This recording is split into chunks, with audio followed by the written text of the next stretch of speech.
Papasok lang na balita, may nangyaring landslide sa Bagong Silangan, Quezon City. At may unang balita live si James Agustin. James.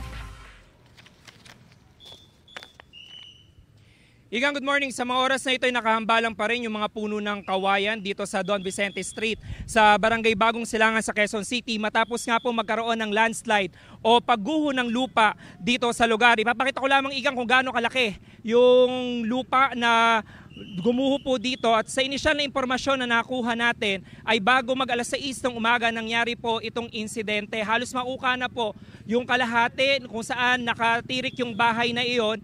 Kaya dito gumuho sa area na ito ng kalsada. Sa impormasyon na nakuha natin sa mga otoridad ay ayos naman yung sitwasyon ng mga residente na nakatira doon sa bahay na iyon kung saan nangyari itong pagguho ng lupa. At ongoing po ngayon yung clearing operations na isinasagawa ng mga otoridad. Tulong-tulong ang mga taga-Bureau of Fire Protection, ang taga-Philippine National Police, particularly yung Station 6 at yung mga nagmamalasakit na mga residente para maigilid itong mga sandamakmak na puno ng kawayan na ito. At nakita natin kanina yung BFP gumamit pa ng chainsaw habang yung mga residente dito ay gumamit na ng itak.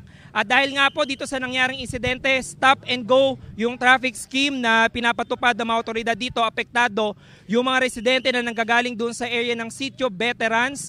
Yung iba nga po nakita natin naglalakad na lang at bumaba sa kanilang mga sasakyan dahil nga po magdadalawang oras na ganito yung sitwasyon dito sa lugar, habang doon naman sa mga nanggagaling sa JP Rizal Street, mga sasakyan na galing sa IBP Road, papasok dito sa Sitio Veterans sa Bagong Silangan ay naiipon na rin po. Kaya abiso natin kung wala naman pong pupuntahan dito sa may area ng Bagong Silangan na ito, ay humanap na muna ng alternatibong ruta dahil nga po dito sa landslide na nangyari dito sa lugar. Sinusubukan pa natin, Igan, na makuha yung panig ng mga otoridad para malaman kung ano ba talaga yung nangyari dito sa insidente. Yan muna yung latest mula rito sa Quezon City. Ako po si James Agustin para sa GMA Integrated News.